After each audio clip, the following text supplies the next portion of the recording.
Muy buenas tardes, acá va otro nuevo video a requerimiento expreso de la clase de gramática uno de literatura y de idioma español. Espero que estén muy bien. Bueno, nos vimos el sábado, todavía los trabajos que tengo que corregir demoran, sean pacientes. Pero bueno, acá va este video con algunas cosas que queremos profundizar, de las que ya hemos hablado posiblemente, pero que queremos profundizar un poco más. Y yo quiero que ustedes lean, porque por lo tanto nos vamos a dedicar en estas semanas que nos quedan, de acá a fines de junio, a estudiar al estudio duro, digamos, y puro, es decir, estudiar cosas y que tal vez haya alguna tareita, pero yo en realidad quiero que ustedes se pongan a estudiar teoría y por lo tanto por eso les voy a proponer algunas cosas de las que hablamos. Vamos a hablar de la estructura argumental, que es esta cuestión de los argumentos, y colateralmente, por supuesto, también de los adjuntos, es decir, qué cosas son adjuntos y qué cosas son argumentos. Para ello les voy a pedir que vayan, antes que nada, al capítulo uno, ¿sí? Numeral 12, y se lean todo el capítulo uno, numeral 12, serán unas, a ver, déjenme ver, serán unas 15, 20 páginas de sintaxis uno del libro de la nueva gramática de la lengua española. ¿Tá? Ahí vienen las funciones sintácticas, algunas de las que hablamos el otro día en el presencial, y también viene una definición de argumentos, definiciones de adjuntos, que son como para tener una primera idea. Y después van a ver ustedes que surge la inquietud de cómo distinguir argumentos de adjuntos, es decir, cuando en el predicado algo es obligatorio y requerido, posibilitado y requerido por el verbo, por la estructura argumental del verbo, y cuando es información que podría no estar sin alterar la gramaticalidad de la oración. ¿Sí? Porque lo que sucede con los argumentos es que, por ejemplo, no pueden no existir, y si no los coloco en la oración o en una oración se los quito, resulta que esa oración pierde su gramaticalidad. Por ejemplo, ¿sí? Vamos por caso una oración muy sencilla, que van a encontrar ustedes ejemplos similares ahí en ese capítulo. Puede ser algo así como María colocó una piedra en el cantero. ¿Sí? Sí, ahí tengo como muchos elementos que son importantes en la oración, y tengo un verbo que es colocar, y colocar tiene una estructura argumental que al menos, ¿sí? Al menos hace que yo necesite un argumento de los que llamamos argumentos externos al predicado, es decir, un argumento que está en el sujeto, digamos, que en ese caso es María. Ustedes, por favor, fíjense, googleen a medida que van estudiando en la nueva gramática también. A lo mejor les conviene buscar estructura argumental en el glosario de términos gramaticales, y argumento externo y también argumento interno. Y van a ver que el argumento externo es el que se coloca fuera del predicado, es decir, en este caso el sujeto, lo que no es predicado. En ese caso sería María.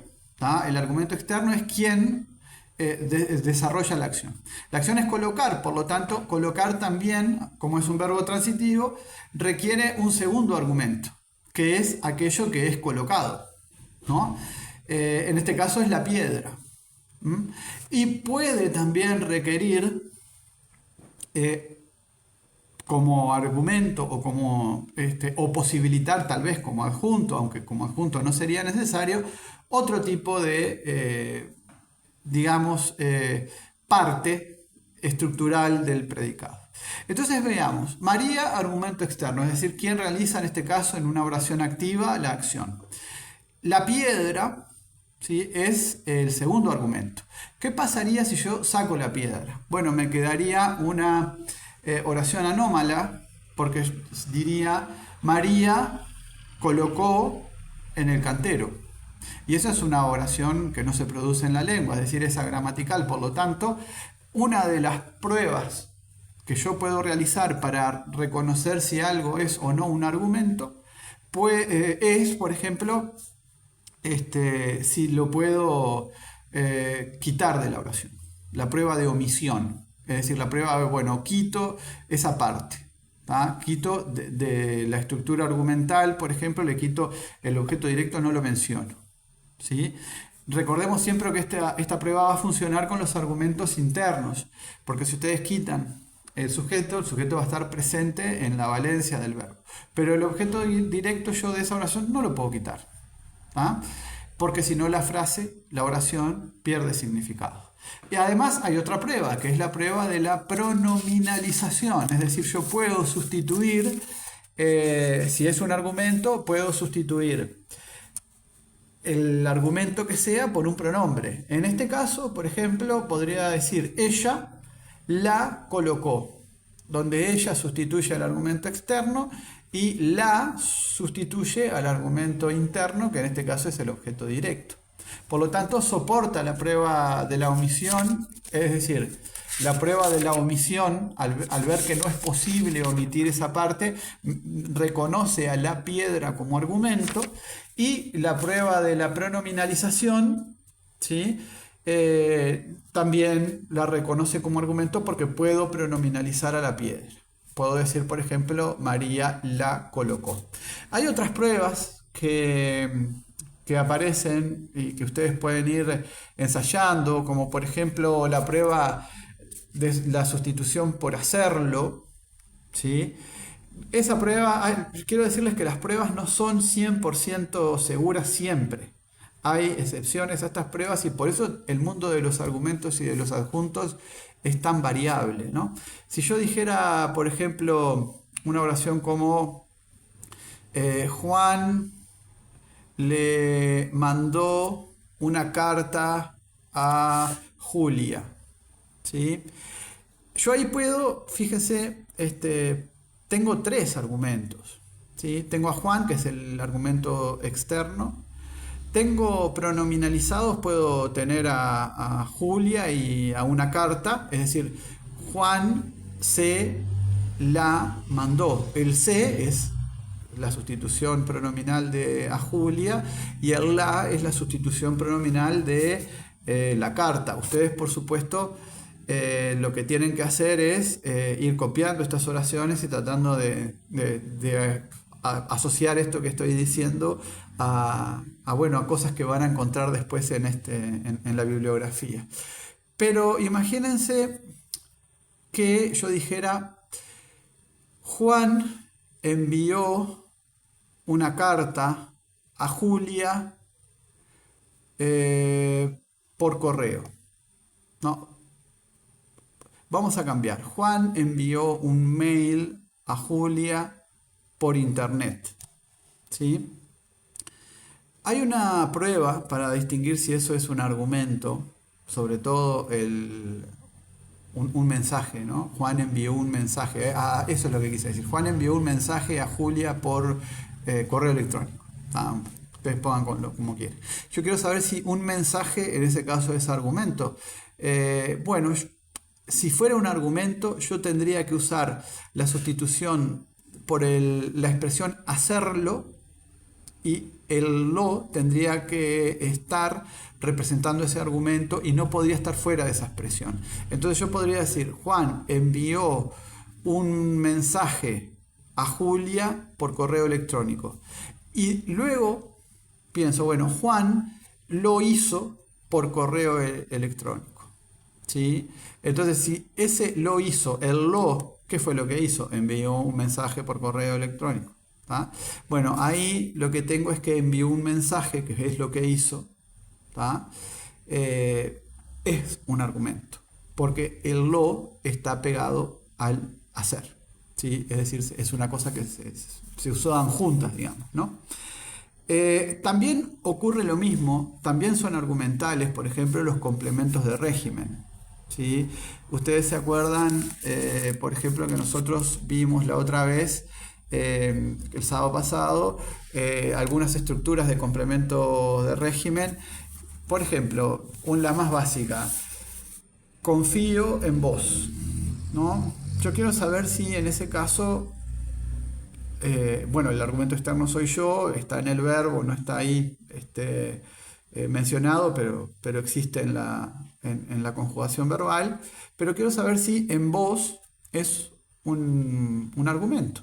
Es decir, ¿en qué me tengo que fijar? Bueno, me tengo que fijar si ese pronombre vos está atado a la preposición y si esa preposición está exigida por el verbo.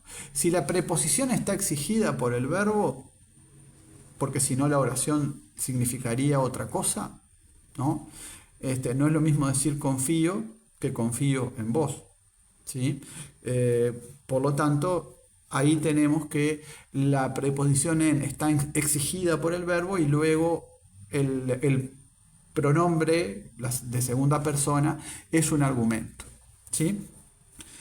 Lo mismo si digo, por ejemplo, nos concentramos en los campos de cardos, creo que era la expresión que habíamos usado el otro día. Nos concentramos en el problema de los campos de cardos, en lo que sea. Bueno, el problema de los campos de cardos o los campos de cardos, dependiendo de cómo arme la frase, son el argumento, ¿sí? Son un argumento en esa oración, no lo puedo dejar de mencionar, porque si yo digo nos concentramos, estoy diciendo una cosa muy distinta que nos concentramos en el problema de los campos de cardos, ¿sí? Por lo tanto, ahí tienen ustedes también lo que se llama la selección léxica, ¿no? Es decir, el verbo selecciona como complemento un sintagma preposicional donde la preposición está exigida por ese verbo. Lo que yo les planteaba el otro día de consistir, por ejemplo, consistir en, ¿sí? Es decir, que eso, ¿no? Esa estructura que viene después del en, el sintagma, posiblemente un sintagma nominal, aunque puede ser otra estructura, que sea el término de preposición después de en, ¿no? Es un argumento. Y bueno, después hay sí otra prueba para detectar argumentos, sobre todo de objeto directo, que es la prueba de la repetición, ¿sí? La prueba de la repetición es un poco complicada y a la vez los resultados a veces son equívocos, ¿no? ¿Qué quiere decir la prueba de la repetición? Bueno, yo voy a concluir que algo es un argumento si no se puede repetir ese tipo de sintagmas en ese tipo de posición en la oración. Y es un adjunto si pueden aparecer estructuras similares, parecidas, etc. Fíjense, por ejemplo, en la oración María trajo una amiga, una compañera. Ahí no puedo construir esa frase, esa gramatical, porque el objeto directo es algo que se satura con un solo sintagma. Entonces, si yo digo María trajo una amiga, una compañera, es una frase, una oración agramatical, ¿no? Porque está doblemente saturado el objeto directo, que se satura con un sintagma nominal o con una coordinación de sintagmas nominales, pero tiene que ser una estructura distinta a esta que estoy planteándoles de dos sintagmas nominales, ¿no? En cambio, puedo decir María trajo una amiga el otro día cuando estaba lloviendo cerca de su casa. Entonces, esta última frase es posible, las estoy inventando todas ahora en el momento, por lo tanto les pido por supuesto que paciencia, ¿no? ¿Qué pasa con estas cosas? Bueno, como adjuntos yo puedo ir generando más adjuntos sin ningún problema con las repeticiones, ¿sí? Bueno, todo esto es una mínima introducción acerca de cómo distinguir adjuntos de argumentos, pero lo principal es que ustedes vayan al capítulo 1.12 y que se lean todo ese capítulo, que ya les digo, está en la Nueva Gramática de la Lengua Española, en la página 62 hasta la 70, son apenas 8 paginitas cargadas de información, pero la idea es que ustedes puedan hacer su esquema, sintetizarla, ver si estas mismas cosas después no se presentan en algún otro lado en la gramática, y por ejemplo van a estar en lo del complemento directo, que ya es algo que ustedes pueden también buscar. Sujeto o complemento directo están también en el libro de gramática y son cosas que debemos estudiar este año.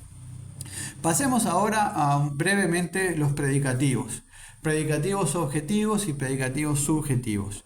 Este ejemplo posiblemente yo ya lo haya usado, así que lo voy a variar poco, pero bueno, les voy a pedir que también ustedes busquen esto en el índice analítico, ¿no?, de la nueva gramática de la lengua española, es decir, al final del segundo libro de la sintaxis. Ustedes lo buscan al final porque ahí está el índice analítico, es más difícil de buscar en el índice normal, ¿no? Ahí ustedes van a encontrar los predicativos obligatorios y no obligatorios. Acá estamos hablando de predicativos no obligatorios que están concordados con alguno de los argumentos, justamente, puede ser con el argumento externo, si este es un sujeto y ese es un complemento predicativo subjetivo, con el argumento interno si es un objeto directo y sería un complemento predicativo objetivo. Vamos a ver la oración: compré las camisas baratas, ¿no? Esa oración puede tener dos posibilidades de análisis.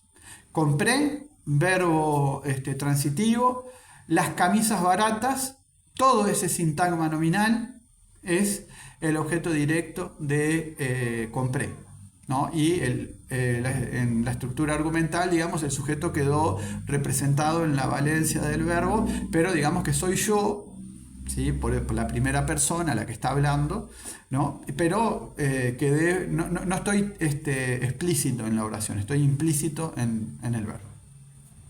Ahora bien, ahí tengo el primer argumento, el sujeto; el segundo argumento, el objeto directo.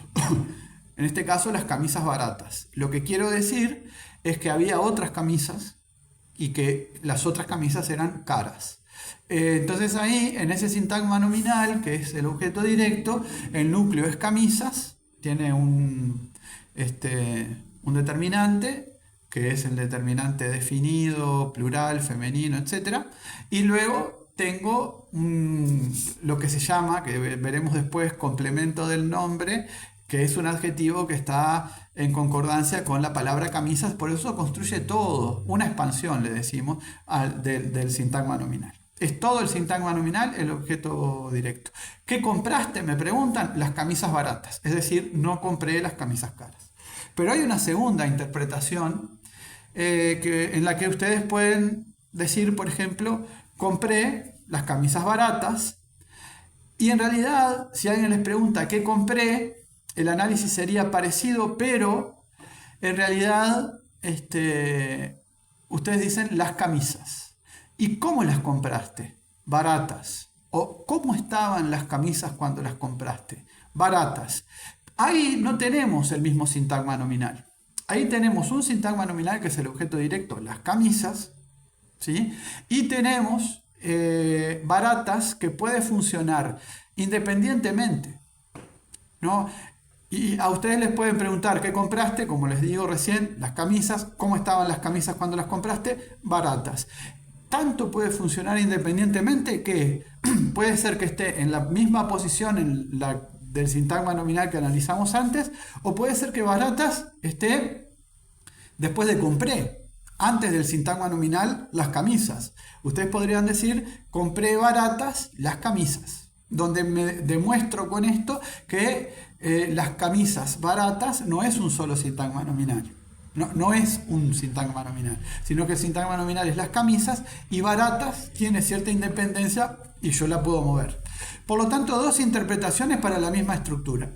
Repito la estructura: compré las camisas baratas, donde en la primera opción las camisas baratas es un sintagma nominal, las tres palabras, y dejé fuera de la compra las camisas caras, y donde en la segunda opción baratas no es parte del sintagma nominal y podría estar antes del sintagma nominal, y así como digo compré las camisas baratas, podría decir compré baratas las camisas, ¿no? En ese caso baratas está concordado con las camisas. Es Es decir, está concordado con el sintagma nominal que hace de objeto directo. Eso es un complemento predicativo objetivo. Otra cosa es el complemento predicativo subjetivo. Por ejemplo, compré engañado las camisas baratas. ¿Sí? Ahí no tengo dudas que si me preguntan, ¿qué compré? Las camisas baratas. Ahora, ¿cómo fue que estabas vos cuando las compraste? Bueno, engañado. Sí, a todos nos pasa que compramos cosas baratas, medio engañado, yo especialista en eso, ¿no? Entonces fíjense cómo ese engañado no está en consonancia con las camisas, no concuerda con las camisas, sino que concuerda en realidad con el sujeto, conmigo. ¿Sí? Si fuéramos varios los que compramos engañados las camisas, tendríamos que decir justamente engañados. Compramos engañados las camisas baratas. ¿Sí? Todas estas situaciones de complementos predicativos, tanto objetivos como subjetivos, siempre estamos hablando, en la mayor parte, siempre no, en la mayor parte de las veces estamos hablando de complementos que son adjetivos concordados o con el sujeto, si el complemento predicativo es subjetivo, o con el objeto directo, si el complemento es predicativo objetivo. Si a ustedes les dicen que en determinado lugar tienen que encontrar un complemento predicativo objetivo, les están diciendo que en esa oración hay un verbo transitivo y por lo tanto podría haber un objeto directo y que en todo caso el adjetivo, que es el complemento predicativo objetivo, está en concordancia con el núcleo del sintagma que constituye ese objeto directo. Todo eso ocurre cuando les dicen o les hablan del complemento predicativo objetivo. Muy bien, todo esto se estudia en la nueva gramática de la lengua española. Les voy a pedir que ustedes busquen dónde estudiarlo. Aparecen allí, ¿sí? En el índice analítico los lugares. Yo creo que la otra vez se lo señalé también. Bueno, ustedes investiguen y tomen como referencia, ahora que vamos a estar estudiando, la nueva gramática que está en la web, ¿sí? Otra cosa, una cosa más que quiero sumar para complejizar nuestro primer tema, el de la estructura argumental. Veamos una frase con el verbo estar, ¿no? El verbo estar tiene un uso copulativo, el auto está roto, y tiene un uso que podríamos llamar intransitivo, que es intransitivo, como por ejemplo el auto está en el taller, ¿no? O mejor, el auto está en el taller. Si yo suprimo roto, que es el atributo en el auto está roto, queda una oración anómala. También queda una oración anómala si yo digo solamente el auto está, en vez de decir el auto está en el taller. Por lo tanto, el verbo estar, cuando es intransitivo, también exige, ¿no? Un complemento. Ese complemento nosotros no lo habíamos visto porque justamente, o mejor dicho, lo habíamos visto en términos de la gramática tradicional. La gramática tradicional que decía, bueno, en el taller es un adjunto o un complemento circunstancial del lugar, o un adjunto del lugar, o un adyacente circunstancial del lugar. ¿Qué dice la nueva gramática de esa construcción? El auto está en el taller. Dice que es un complemento locativo, ¿sí? Argumental. ¿Por qué argumental? Bueno, porque si bien lo podría sustituir no por un pronombre y sí por un adverbio, a pesar de que lo puedo sustituir por un adverbio, puedo decir el auto está allí, ¿no? Es decir, en ese aspecto no tiene un comportamiento de argumento, porque se acuerdan que dijimos que los argumentos los podemos sustituir por pronombres, ¿no? Bueno, no importa que se pueda sustituir por un adverbio, porque en realidad no puedo realizar, o si realizo la prueba de omisión, si quito, la frase no tiene sentido. Por lo tanto, la gramática tradicional consideraba en el taller, en una oración como el auto está en el taller, anteriormente la consideraba como como un adjunto, un adyacente, un complemento circunstancial, pero en la nueva gramática y en los estudios de estructura argumental nuevos, ese tipo de sintagmas preposicionales que son necesarios, porque si no, no tendría sentido la frase, como digo, no lo puedo omitir, ¿no? Son considerados, como les digo, complementos locativos argumentales. Buscan ustedes esto y también lo estudian, ¿sí? También lo estudian porque todo esto de lo que les estoy hablando es necesario esquematizarlo, sintetizarlo, resumirlo, confundirnos también, ¿sí? Yo entiendo que estas cosas no son sencillas de adquirir, no es de buenas a primeras que uno las resuelve, pero a la vez nos foguea, digamos, el hecho de ir al libro, de ir a la nueva gramática, de buscarlos. Además, ustedes tienen otras posibilidades, como por ejemplo el glosario de términos gramaticales. Lo que yo les estoy pidiendo es que ustedes trabajen, por supuesto, con la nueva gramática completa, los tomos, ¿tá? Los que vienen en esta cajita, ¿tá? Morfología y sintaxis 1 y morfología y sintaxis 2 que tengo por allá, estos dos. Fíjense ustedes, acá están los dos, ¿tá? Los piden en los institutos o los buscan por internet. Y acá van a encontrar todo lo que necesitan. Ustedes necesitan buscarlos. Además de buscarlos, necesitan compartir las búsquedas. ¿Sí? Y si se animan a compartir resúmenes, compartir síntesis entre ustedes, compartir dudas, eso sería lo mejor. Estamos cada vez en temas más complejos que requieren una fineza analítica un poco mayor y además temas como los que estamos viendo que son limítrofes entre las clasificaciones, es decir, a alguien se le puede ocurrir con determinada bibliografía clasificarlo de tal forma y a otro con determinada bibliografía más nueva o más vieja clasificarlo de otra manera, y hay argumentos para las dos formas y en todo caso lo que nosotros tenemos que hacer es conocerlos, ¿no? Así que bueno, vamos a la nueva gramática, buscamos todo esto que vimos hoy: estructura argumental, argumentos y adjuntos, complementos predicativo, subjetivo y objetivo, complemento locativo argumental, ¿sí? Y vamos viendo los ejemplos que se construyen acá y bueno, y vamos también anotando las dudas. Es muy importante para mí que ustedes se entiendan a sí mismos en el sentido de cómo aprenden y cómo estudian, ¿sí? A alguien le pueden servir los resúmenes, a otro los esquemas, a otro leer de una y ya le queda.